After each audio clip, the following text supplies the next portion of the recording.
Hello, I'm John McIntire. Welcome to City Talk here on City Channel Pittsburgh, where we meet interesting people who work for the city and find out what it is they do. Say hello to Majestic Lane, Deputy Chief of Staff for the Office of Mayor William Peduto. Majestic, welcome to the program. Well, thank you. Appreciate this.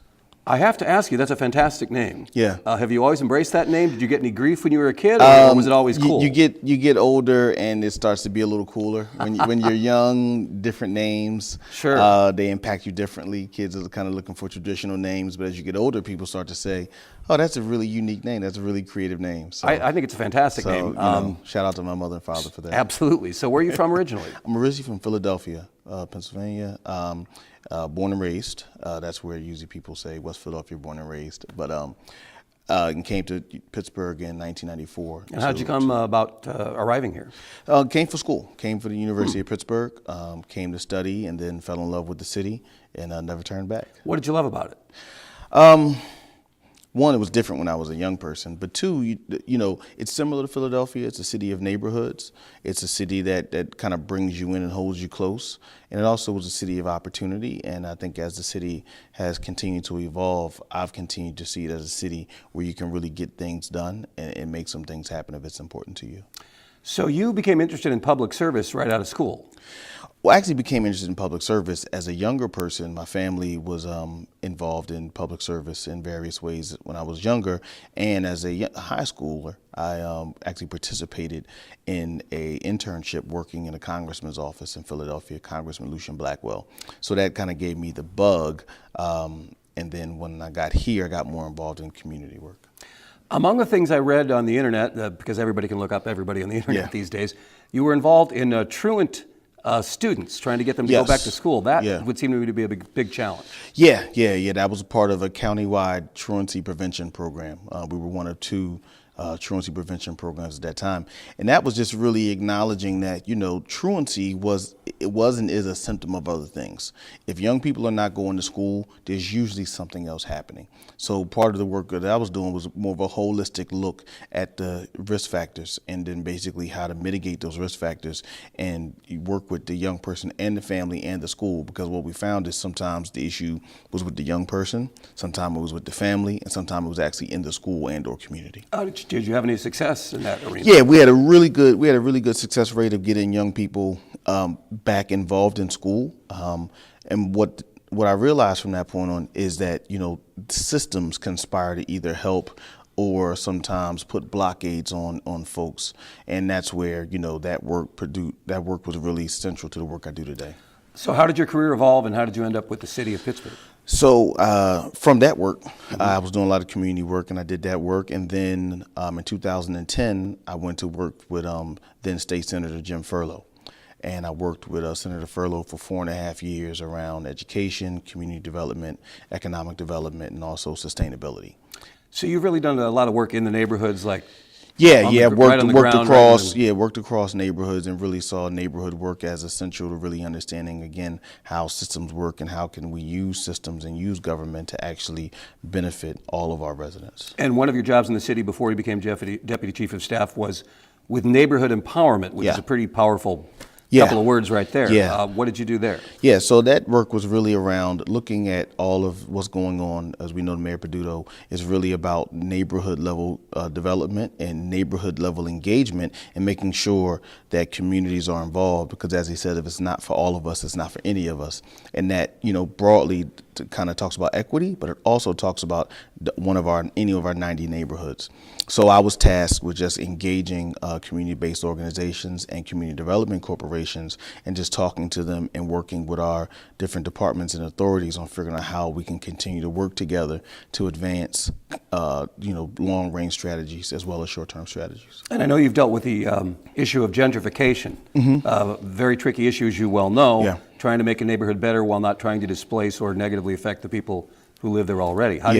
That's a slippery slope. How do you deal with that? Yeah, well, you thread the needle by, being people focused first. Brick and mortar can follow the development of people, because if people are developed and we're advancing human capital to advance the built environment, they can happen together. But if we don't advance the human capital, eventually, as the built environment changes, folks will not feel as comfortable or they will not be able to afford the areas. And while we utilize a variety of means to keep people in place, including a $10 million housing opportunity fund that the mayor supported and council supported, that's now at the URA, the Urban Redevelopment Authority, we also know we have to develop people so that they can grow along with how the neighborhood changes. Do you find some skepticism in the community when you begin working with them on that issue? Yeah, because I think for so long, people have heard, stories, and they've heard things from government platitudes about how they want to work with people, but it's been empty. So obviously, you're fighting in some ways decades and generations of people not having trust in how government will really act to support them versus displace them.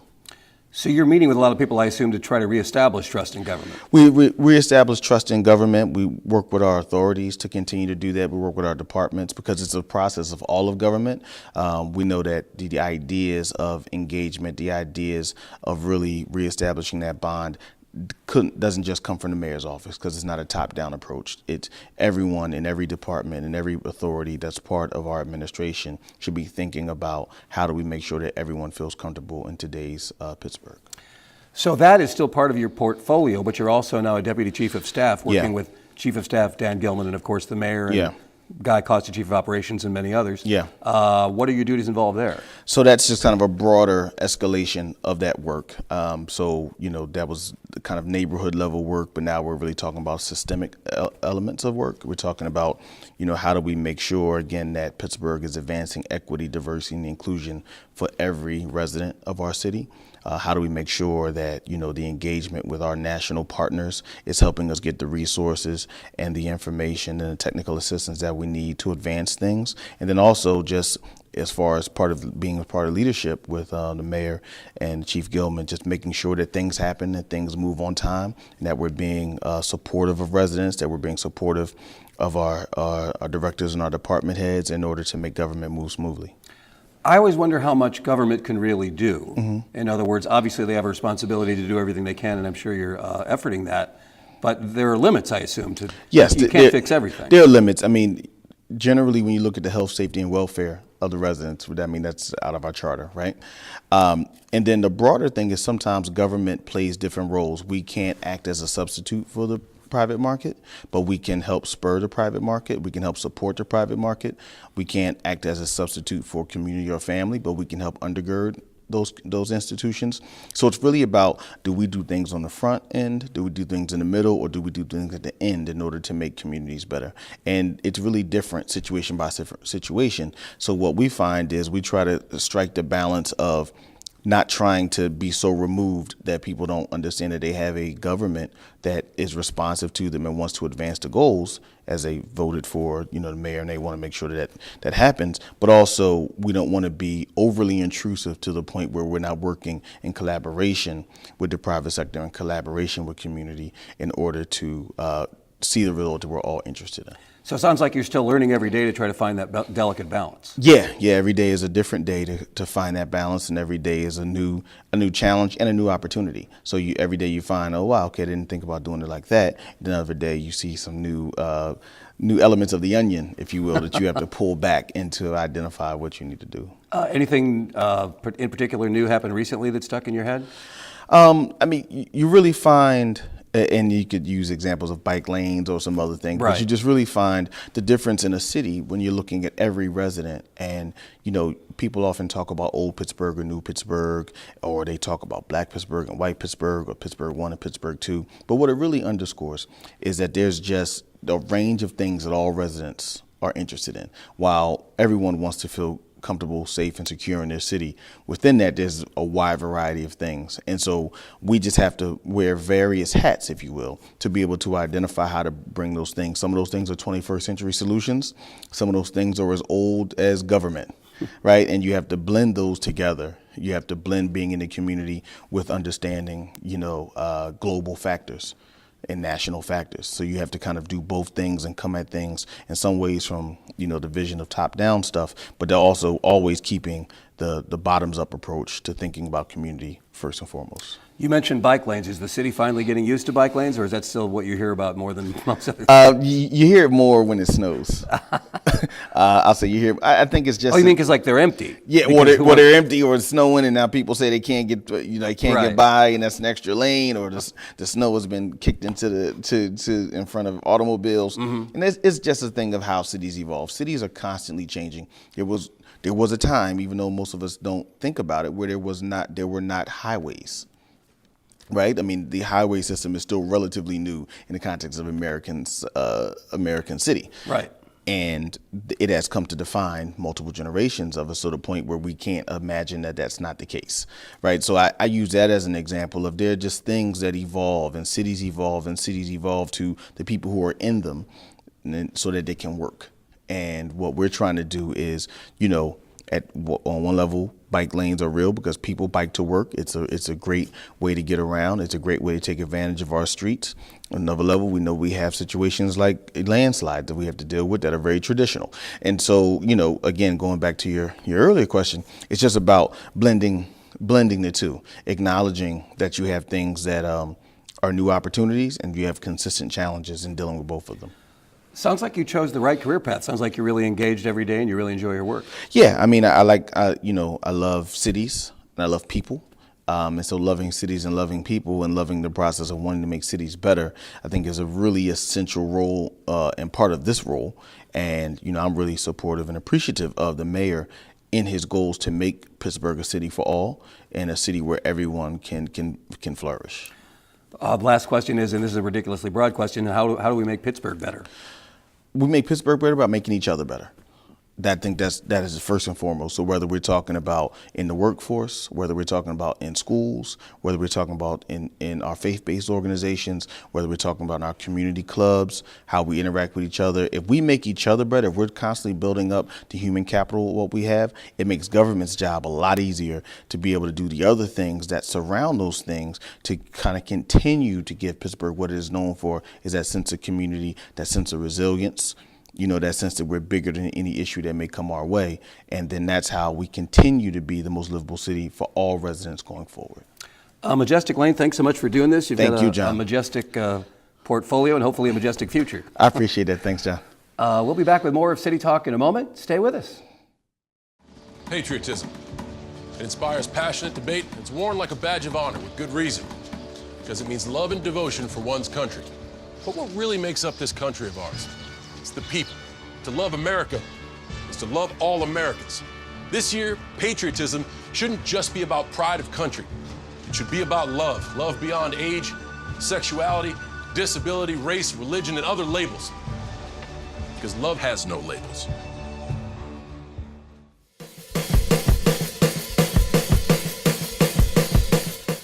Welcome back to City Talk here on City Channel Pittsburgh. Say hello to Alaina Emery, who is with the Department of Human Resources for the city. Alaina, welcome to the program. Thank you for having me. All right, so where are you from?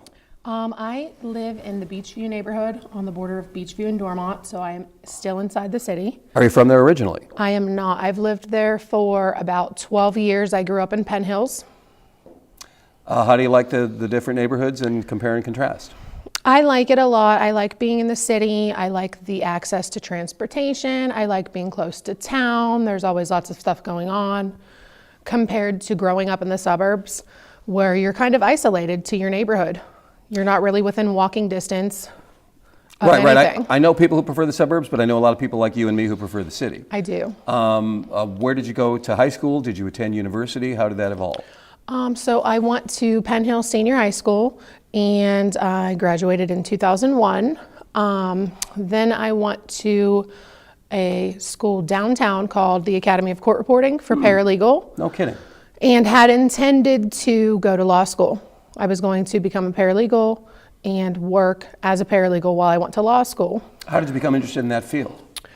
I always wanted to be a lawyer. That was my goal. I think I can be a little argumentative and to the point. So I just saw myself in that career field. So I did become gainfully employed after graduating with... As a paralegal? Yes, with 2 law firms. And I didn't really like it.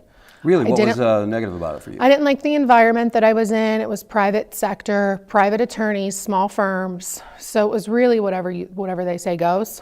What do you call 10,000 lawyers at the bottom of the sea? I'm not sure. a good start. Yeah. It's an old joke, but yeah. So I was in loss mitigation, which is like home affordable refinance program, HARP modifications on people like losing their houses. And so you work with them and the lender to try to help them save their houses. Wow. If they became behind for whatever reason it was. So I was doing that and I applied for a clerical position within the city, which did require a civil service exam. So I came in, took that, was on the list, and due to the legal experience, was selected for a clerical specialist position, working with the Civil Service Commission. So your early specialization really helped you evolve into the Yes. into the city job, the first one you got. Correct. And then how did you transfer from there to human resources? So I was in the clerical specialist in personnel and civil service and working for the employment section. So just recently, about a year ago, we changed to HR and civil service, and I also promoted into the role of HR business partner. So this is work that a lot of people might consider to be mundane or tedious, but the professionals like you who are in it find it very, very interesting. I've talked to enough of them that I can see that. Yes. I love what I do. I have the opportunity to work inside and outside of the office at any time. We do civil service exams, for example. So we're conducting exams for positions such as clerical specialist, clerical assistant, accounts clerk, which are just going to be a computer assessment and then maybe a written examination. But we also do exams for positions like refuse driver. So you're out you have these applicants come in that have their CDL and they have to operate a refuse vehicle with one of the refuse drivers that are currently employed by the city and one of us from HR. So we're in the garbage truck driving this route through Shenley Park, making sure that they can do a turnaround, making sure that they can do a parallel park. So the applicant is doing the driving. Yes. So that could be dangerous, just like a driver's ed teacher in high school. Yeah, we never know what's going to happen. One time somebody hit a light pole that went down, and so, you never know what can happen. They didn't try to hold you responsible for that, I hope. No, not at all. So the different exams, we have physical agility exams for police officer, physical agility exams for firefighter. And again, I'm assuming a firefighter and a police officer and an HR person would be there for all that. Yes. Yeah. Yes. We're paired with an officer for the police tests and a firefighter for the firefighter exams. And they have to go through an agility course, and we're timing them. So you're not depending just on the day behind of the the desk week, typing or we're not something. just behind the Right, desk. And right. then for my role particularly, I have evolved into doing a lot of our recruitment and advertising. So last summer I was out with different employees throughout the city, particularly public safety was our focus initially. And then we've started to do some things with other employees that are in different departments, the mayor's office, PLI, whatever it may be. Are people And lining up to try to work with the city, or does it just depend on the individual job? it depends on the job. So we have found that recently we have a harder time filling arduous positions. So What would be an example of an arduous position? like our plumber, electrician, heavy equipment repair specialist, and things like that. That are Things some involving more trades. construction? Okay. Yeah, carpentry. So But as I understand it, while sometimes in the private sector you might get a bigger paycheck in the short term, the good thing about the city is that it's steadier. and it's Income steadier, the job steadier. right. There's not a chance that we're going to shut down. Mm-hmm. Hopefully. No, I understand. In these times you wonder, but yeah, probably Right. not. So it sounds like you enjoy your work. I do. So yeah, so it's fun because we go out. We were at the point filming videos with employees. Why do you love your job? Why should people come work for the city? So it's And why should people more come than work for the just, city? Since you're trying to talk them into that. For me specifically, I like working for the city because I get to make a difference. So I've taken this idea of our new director, Emmanuel, implemented a recruitment plan whenever she came on, and I think she may have even been acting director at the time. And she said, this is my vision, this is my goals, this is what I want to do. And so I've had the creative freedom to really run with it, look at what works, look at what doesn't work, where should we advertise? What worked last year? What should we do again? What should we stay away from? So I like the ability to make a difference and have that creative freedom. Interesting. So I think a lot of people perhaps mistakenly think, oh, city government, not just city, the state level or at the federal level, they're sitting around twiddling their thumbs being bureaucrats. But the more people I interview, the more I'm finding idealism. Like you think Right. you're making a difference. You're not just earning a living, which is also very important, but you like to think you're making a difference. Right, and so I think with the director's mission to modernize our department from personnel to human resources, she also wants to innovate a lot of our procedures, and I think that's a citywide initiative with the Department of Innovation and Performance to get rid of these paper forms and these carbon copy forms and move to online processes, eliminate unnecessary steps, while still achieving the same outcome. You're still in line with policy. Is everybody on board with the modernization process, or some people miss the way it used to be because they I just think so. got used to it? I think we're on board with it. Awesome. So, but you've seen a lot of steps toward modernization in your couple of years with human resources. I have, and we see That's a big challenge, I assume, with any large Yeah. organization. And with human resources, we see the new position titles being created because they have to come through civil service to be classified correctly. For example, any new position that's created has to be classified as exempt, non-competitive, or competitive. And the only two positions that are competitive are police and fire, because they're based on rank, based on your score you achieve on your physical test and your written test.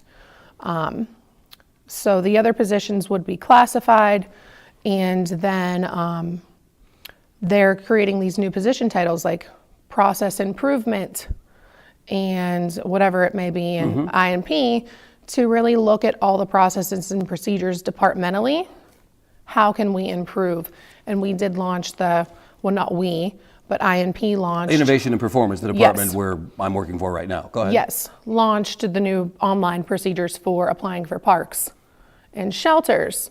So that really made a big difference for people. Instead of lining up January 1st to get your shelter permit, you can do it on your phone or from your PC, and it's just streamlining things, making it go faster. And So you've seen quite a bit of progress then in terms of making things up to speed. I think we have, and I think that things still, have to go through the proper channels so they can still take time. It's not happening overnight. We also have budgetary constraints due to our budget being predetermined for the year. So anything that we think of or find out through the year, we're having to wait to get that pre-approved for the following year. So, Would you recommend a career in human resources for people in general? I do. Particularly, I think in my area, I'm not a generalist. I work in employment. So like I said, we're doing all the different things. Other people in our department are payroll. They're strictly doing payroll procedures citywide, which is a lot all-encompassing because everybody has different rates, they have different unions, different overtimes, this, that, and the other. We have an applications and records section, which is dealing with all of the transactions that come through the city, promotion, demotion, increment, part-time, seasonal. And then we have benefits, and we have our wellness division, which is really evolving right now. Yeah, I get a lot of emails saying if you want to participate in this exercise program or We that want you to exercise be program. healthy. Yes, good plan. It is a good plan, and it's Are cost people taking effective. advantage of that? I think so. I think that the easier the wellness team makes it for employees to utilize the services, you'll see those employee participation numbers increase, and then your overall health increases, which decreases your cost of medical. Absolutely, makes perfect sense to me. I remember when I received orientation from the HR department, having to at least try to learn how to do at least roughly CPR on a dummy, and that surprised me. But That's it was a an newly interesting implemented part. Is it? procedure also, yes. How did that, whose idea was that? It's probably So a good that's idea. through but- safety, risk management. So David and Noah are the two professionals that oversee safety, and I think it was a citywide initiative to get people CPR if not certified, at least just to know how to do CPR if there was an emergency situation. All right, well, Alaina Emery, thank you so much. I've really enjoyed talking to you today. This has really been an education. Well, thank you for having me. Absolutely. It was nice to meet you. All right, and I'll see you around the HR department. Okay, thanks. We'll be back with more of City Talk in a moment. Stay with us. Home fire drills give your family a plan of action. Show everyone 2 ways out of the house, pick a safe meeting spot, and get there in under 2 minutes. Then practice, so everyone knows exactly what to do. Go to ready.gov/fire drill and learn how to prepare your family.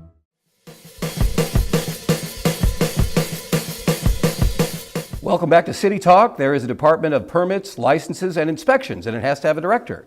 And that's why today we are talking to Maura Kennedy, who is the director of that department. Maura, welcome to the program. Thank you.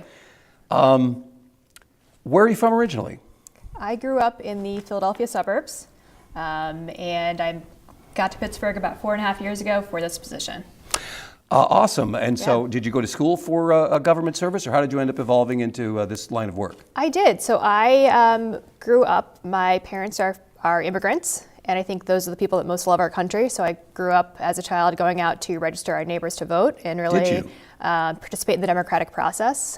They came from a country where that was not as normal. Which country was that? Ireland. Okay. So, but Ireland back in the 60s and 70s was a different world from today. So, I think that it's not uncommon for immigrants to really be taken with that part of the democratic process. So I grew up with a very civic-oriented family. I assume you were different from your peers in that respect. Like a lot of young people didn't necessarily Yeah, get I think involved. so. But I think that's starting to change. Right. I think we're definitely starting to see that and starting to have everyone realize how they can play a role in their community, in their local government, in their national government, and move forward from there. So I went to school for government as my undergrad, and I really enjoyed that. Graduated in a big election year. Again, wanted to keep being civic and participate in the democratic process. Did campaigns for a minute, joined an administration for the mayor of Philly. So I worked. And when was that? That was in 2008. Okay. So I worked on that campaign. I was a research director. And then I joined the administration actually in the press office. And as a citizen of Philadelphia, I realized that the problems I was facing the most, both in my direct community and traveling around the city with the mayor, all really went through the Department of Permits, Licenses, and Inspections.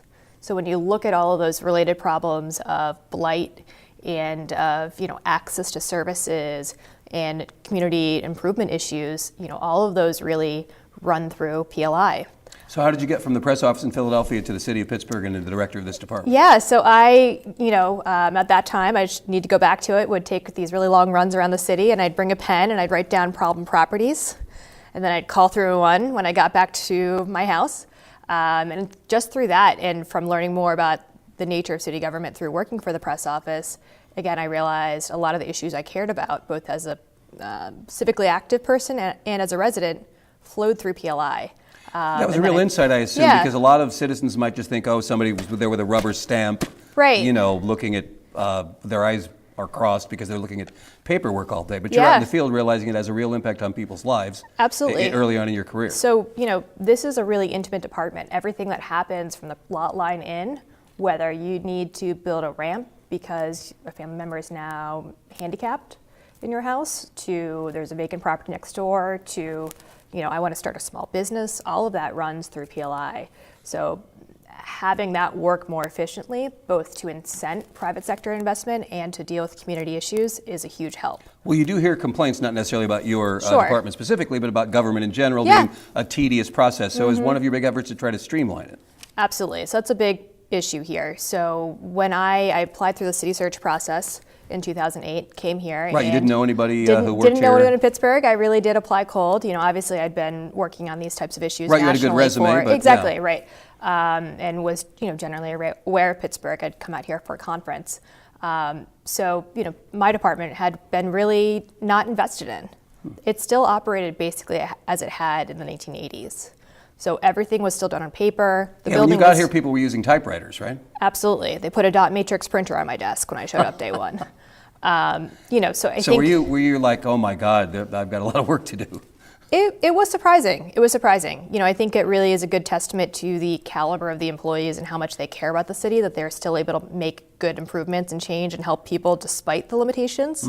But I think those types of structural issues are really important. You know, in a time where we all have limited budgets, how are we being the most efficient in allocating the resources to get the services that we want to our customers?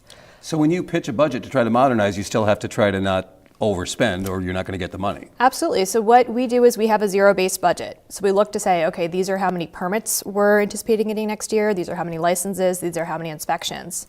And to give you a sense of scale, we do 60,000 inspections a year. Wow. We do, we issue 13,000 permits, and we issue about 6,000 or 7,000 business licenses. How big a workforce do you have? Right now I have 84 people. Is that plenty? Is that barely enough?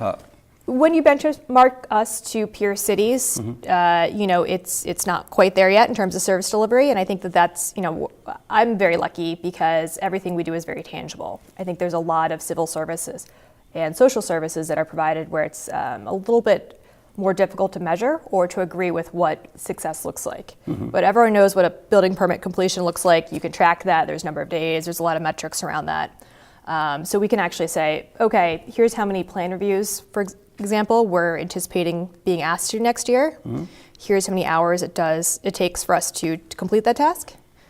And then we can back it out from there to say, here's the number of man hours we'll anticipate to need next year to meet, this level of service for our customers, whether it's a 5-day turnaround time or 10-day turnaround time. What does that mean from a staffing composition? And then we can just back it out from there. So nothing is built in the city, or you can't even blow anything up in the city, like an abandoned house or anything, without going through your department? Correct. So all changes to a structure come through PLI. What level of change to a structure has to be achieved before they have to go to you? So basically anything structural, if you're moving walls, things like that. Really, if you're knocking out a wall, you'll be going to you guys first? Yes. Okay. Yeah. Not if someone's not changing, if you're just changing surfaces, like redoing your floor or painting a wall. That you can do. Those types of services.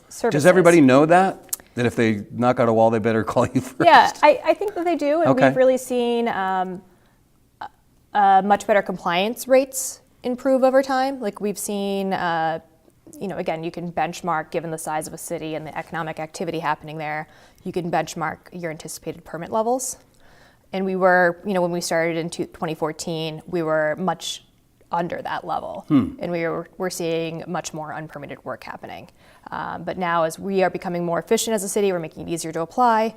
And our inspectors are much more active out there, educating our customers to say, here's what the process is, and also here's what the value is that we're providing to you. What is that value? It's making sure that all of these structures are safe. So, there is incredible risk if you occupy a high-rise structure or have a commercial cooking hood, or even schools can be very risky. You're not just there to regulate, you're there to make sure it is done safely. Absolutely. And that everybody wins in the long run. Absolutely. So we not only make sure that the structure is built appropriately, but we also make sure that it's maintained appropriately. So whether it's making sure that fire safety systems are maintained, the fire escapes are maintained, the masonry structures are maintained, all of that runs through our department. That's a great deal of expertise that all of your people have to obtain, I would assume, before they're qualified to judge all of this. Yes, and that's a great point. So our staff is very well qualified. We hire from construction disciplines, property maintenance disciplines, design disciplines such as architects and engineers. And then we also have to go through a different hurdle of having to take state qualifying exams. So before you do any of those inspection or plan review functions, you have to pass a test from the state saying, yes, do I meet the minimum qualifications and knowledge level to do this?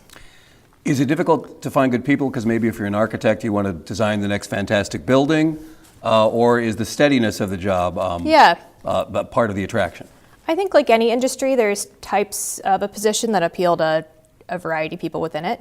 I think that this is a very steady job, and I think that there's a lot of people that truly love Pittsburgh and want to be part of that change.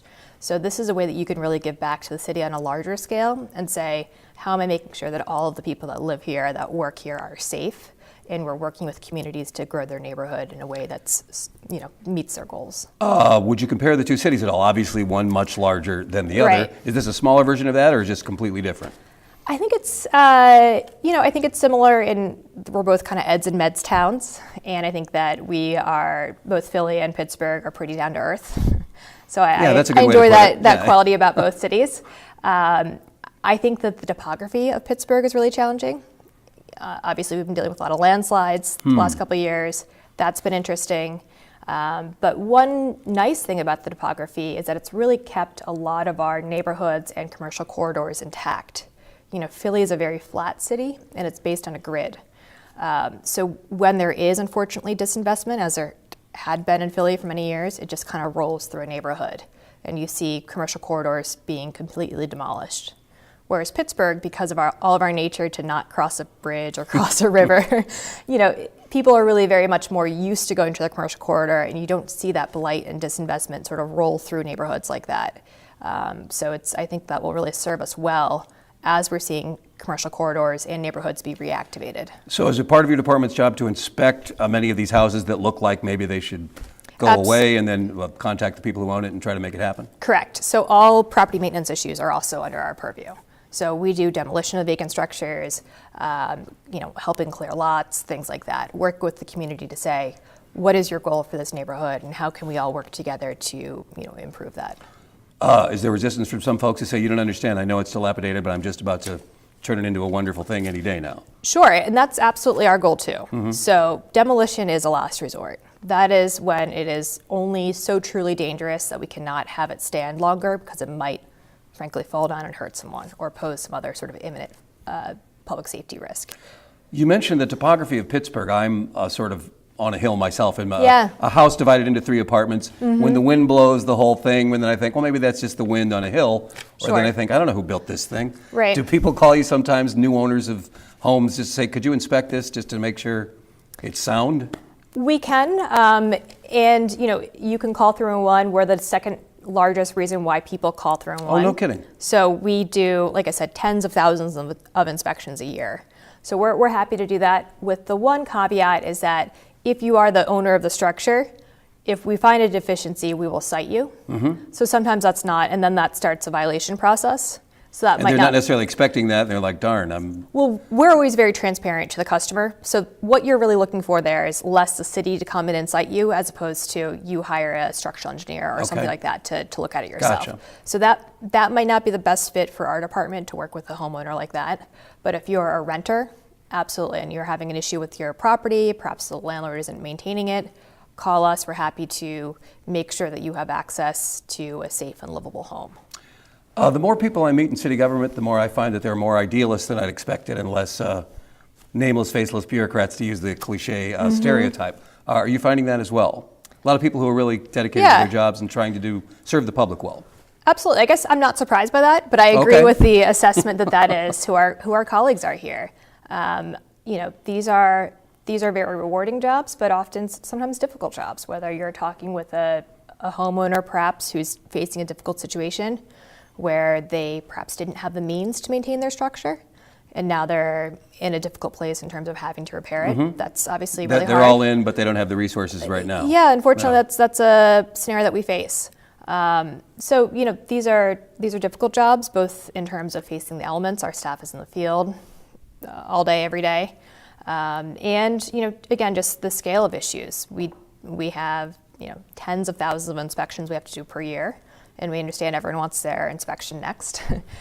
So, just dealing with the customer in that way. But I think everyone gets up and has these types of jobs and applies to work for PLI because they want to help their neighbors. So if I'm an architect or an engineer, I might be able to apply for a job if I qualify. Yes. But your job, what school would I take, or what would I have to learn to try to get your job? Yeah, so I'll never be qualified. Yeah, I don't mean me specifically, but you understand. Go for it. It's a great job. Absolutely. So we do have some jobs available. I encourage anyone who's interested to apply on governmentjobs.com/Pittsburgh. We have some positions available for architects, engineers, construction professionals, and just people that are interested in working for their community. We definitely have some entry-level jobs. And what are the entry-level jobs? We have some clerical positions, and we also have some operations inspectors. So those are folks that go out and make sure that all of the property maintenance issues, business licensing issues, zoning code issues are being maintained appropriately in a neighborhood. So our positions are, as you said earlier, pretty specialized. Yeah. And even if you are an architect or engineer, you might not have that depth of knowledge in our specific areas.